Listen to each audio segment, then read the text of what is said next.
Hey guys, how's it going? Welcome back to the Andy Reed channel.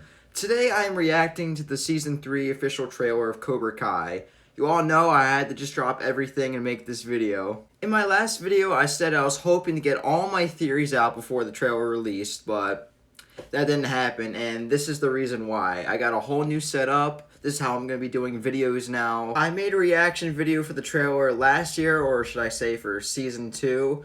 So I thought it would be best to do another one, of course, but except last year, that wasn't the first time I saw it. This year is the first time I'm seeing it live. As you can tell by the microphone quality, I'm not using this yet. I will be soon though. It's not all finished, but I just had to get this out. Even though I didn't get all the videos out that I wanted to, you never know. What's shown in the trailer might actually support some of my theories. Anyway, enough wasting time. Let's get right into this. I'm very eager to see this. But just by judging the thumbnail, I can tell that party is going to be the one Tori is at. Alright, let's get this started.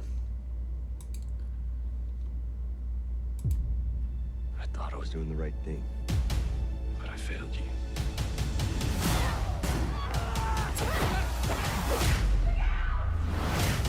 The truth is, you got soft, and we paid the price. You want Cobra Kai, it's yours.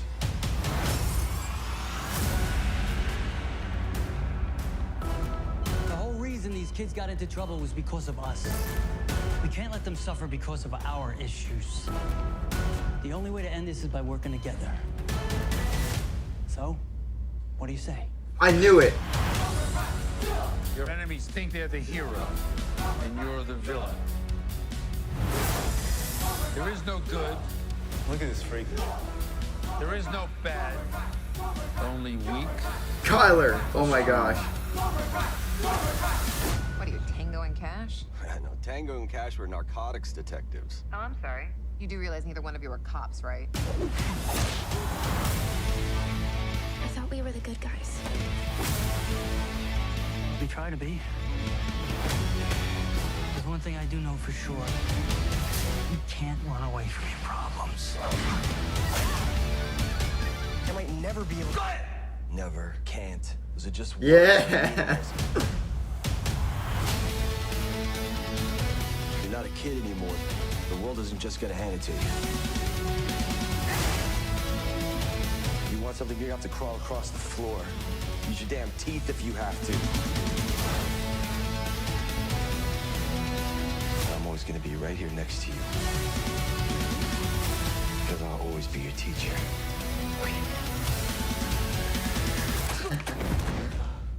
Oh shit. It's alright, you felt like a champ. Mr. Miyagi taught me everything he knew. Kamiko. Let us find out. Chozen.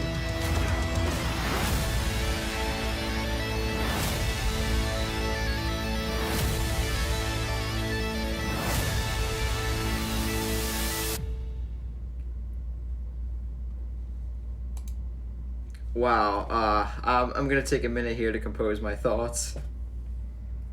Okay, so I watched that about 5 times. I'm probably gonna watch it even more.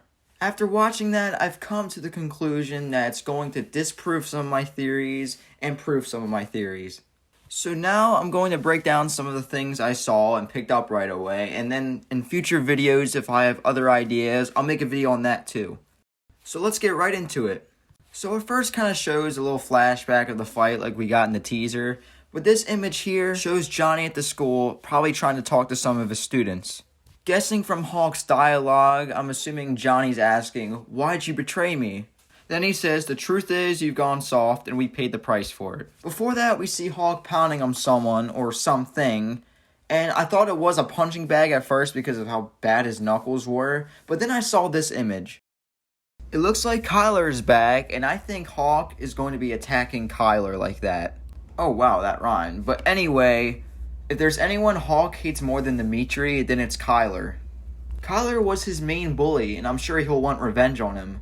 I'm sure many of you are also thinking that why doesn't he get revenge on him? I'm sure he still goes to the same school. Well, now I think that's going to happen.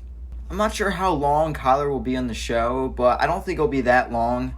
Considering I think the main point he is in Season 3 is to show Hawk get revenge, or develop his character in some sort of way.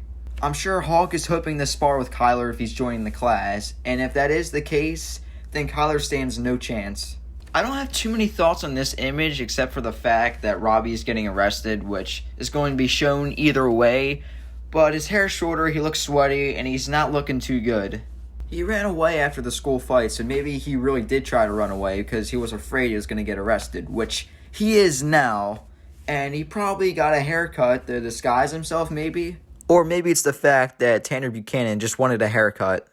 That's probably the case, but it's also cool to make that connection.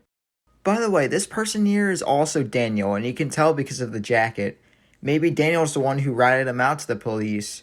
In this image, we see that security for the school is increased for obvious reasons. They don't want something like the school fight happening again.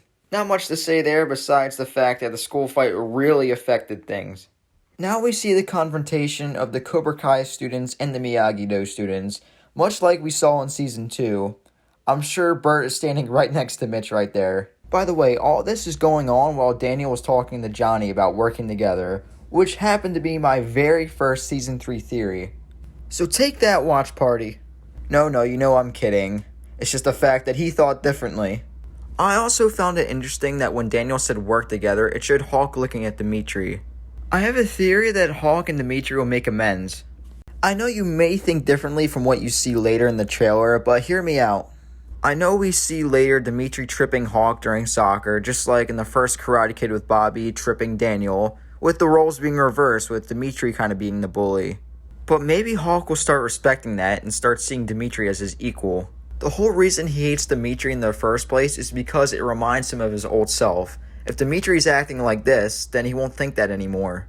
Yes, tensions are still hot, but remember, they were best friends before any of this, and they still have the same interests. By the way, this is another theory proven right, because I made a whole video on Demetri's character, and I said that his karate skills would go to his head, and that's what it looks like it's doing here.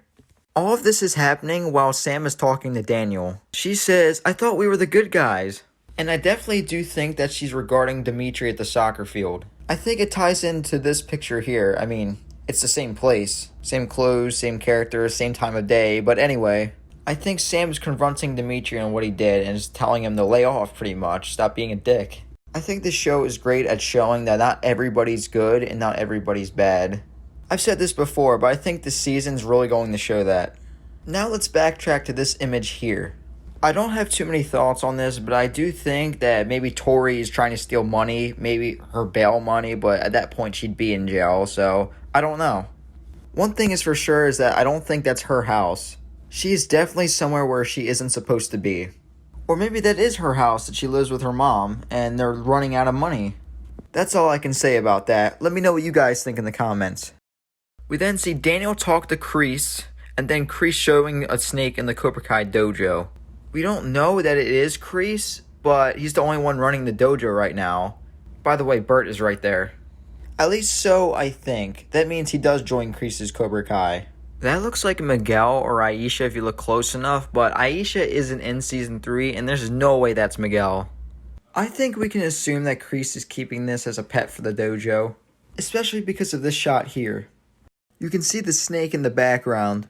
Also, this image here seems to be a callback from Season 1, Episode 2, when Daniel looked at the side of the wall. Now, this part seems to show Daniel and Johnny fighting some mechanics. This may or may not be the fight that John Hurwitz was teasing about in the second episode. Regardless, it's to show that they're both working together finally. The reason this fight is happening, I don't know, but they're obviously there for a reason. If it was just for a car problem, only one of them would have came. I think Johnny may be trying to get his car back. And the reason Daniel is coming with him is because he gave him that car for free. And my guess would be that they're not giving up the car, if they even have it. Remember that Johnny abandoned his car at the end of Season 2, so maybe this is why they're there. That's my guess though, it could be anything. Next we see Robbie having problems in juvie, and then getting beat up. Then having more problems in juvie and getting beat up. It looks like a security guard is holding Robbie and that black dude down. Perhaps Robbie got back at him for getting jumped. It seems like Robbie's really getting it bad this season. We then see Kreese visiting Robbie in juvie. A lot of people think Robbie is going to join Cobra Kai, and I'm actually more for that theory now. First, why wouldn't Kreese want Robbie? He's his star pupil's son, He's naturally gifted at karate, and he showed no mercy towards Miguel. Plus, Kreese has wanted to train Robbie since Season 2. Also, why wouldn't Robbie take any deal that Kreese gives? I'm sure Kreese is offering some sort of deal where he bails him out of juvie, but he has to train with him. Yeah, so why wouldn't he take it? He's getting his ass kicked in juvie, he has no one else to go to, and that would be the biggest middle finger to Daniel and Johnny for abandoning him.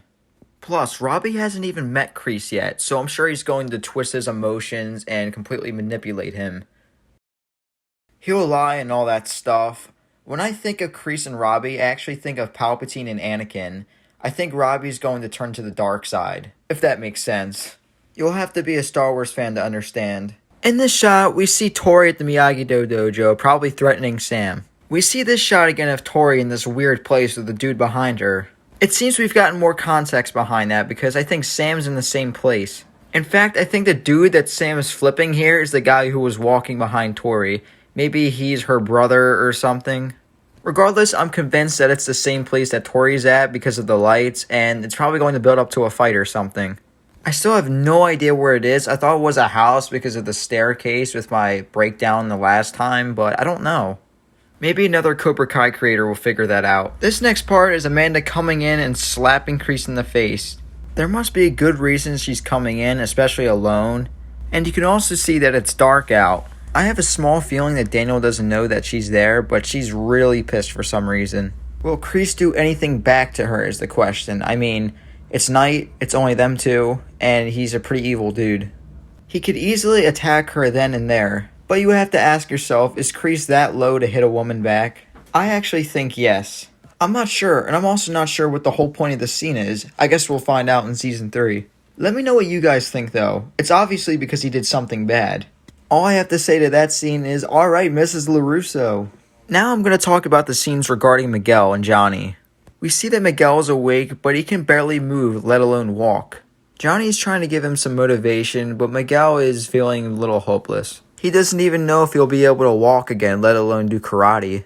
But Johnny quickly snaps him back into it and says that he can do it, there's no can't, there's no never. This scene here and the scene with Johnny in the car with Daniel quickly changed my mind about the tone of the season. Also the scene of Miguel falling out of the hospital bed.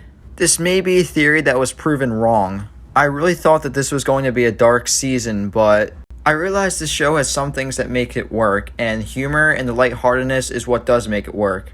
I know the season ended on a dark note, but I don't think this season would work if they didn't have the lightheartedness. That being said, I think the season is really going to develop Miguel and Johnny's relationship.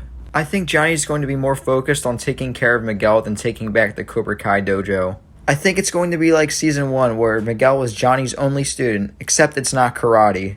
It's about learning to crawl, walk, and then eventually fight again. We can clearly see that Miguel is a wheelchair, so whether he's completely paralyzed is kind of a question. I'm not too sure, but I'm pretty positive Miguel will be back on his feet again, at least by the end of the season. I know people will say, oh, but Miguel's fighting in the tournament this year. I actually think it's a dream and a representation of what Miguel wants again. 1, the camera angle is different. 2, he has a Cobra Kai gi and John Kreese currently owns Cobra Kai. And 3, the tournament is probably only 4 months away and there's no way he would recover in that amount of time. That's if the tournament is in December, but if it's in May, then that's about 9 months away. Regardless, it's still not enough time to recover. Not only that, the part right here comes right after the picture I just showed you. Hence why I think it's a symbol, because he's looking down at his legs and wondering if he can even do that again. Now I'm going to talk about this part here. Johnny is storming into the Cobra Kai dojo very mad. I'm sure he's looking for Kreese because he's the one who owns the dojo and he's kicking down the door. I actually have a feeling that this is late into the season, or at least at the halfway point. Whatever episode it is, I think it's the same one as the shot I'm going to show you next. You see, he's dressed nice here, and it's the same exact black shirt he's wearing when he storms into the dojo. He might have heard Kreese did something, and he leaves this party and goes to confront him. We don't know. He is at a party for some reason, and it looks like it's the country club or something. It looks like a bunch of rich people in the back that Johnny wouldn't associate with, so maybe he was invited by someone. Could it be Daniel, or maybe it's Allie? We haven't heard anything or seen anything about Allie at all. I can understand why, because they gave away so many characters that are returning. I mean, we kind of knew that Kimiko and Chozen were returning. Because why wouldn't they? Daniel's going to Okinawa, and it's a perfect opportunity to bring them back. My video on Chozen kind of explains all my thoughts on Chozen, but now we actually see an actual facial expression. He looks bitter and angry, but for some reason I can see his smile forming right after that. Maybe Chozen and Daniel are already buddies. Anyways, this scene here is the same shot with Daniel here.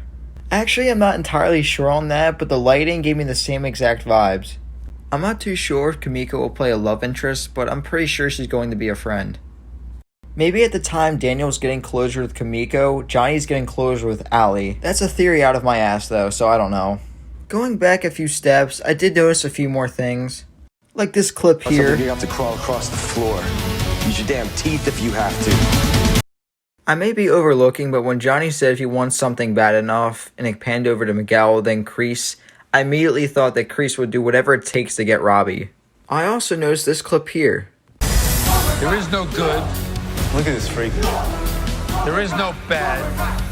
Only weak or strong. There's no good and evil. There is only power. And those too weak to seek it. Any Harry Potter fans out there? No? Okay. I noticed that there was a connection there. So I guess Kreese is like Palpatine and Voldemort. And the similarities between all these villains is that they're all evil and they're all the main villain.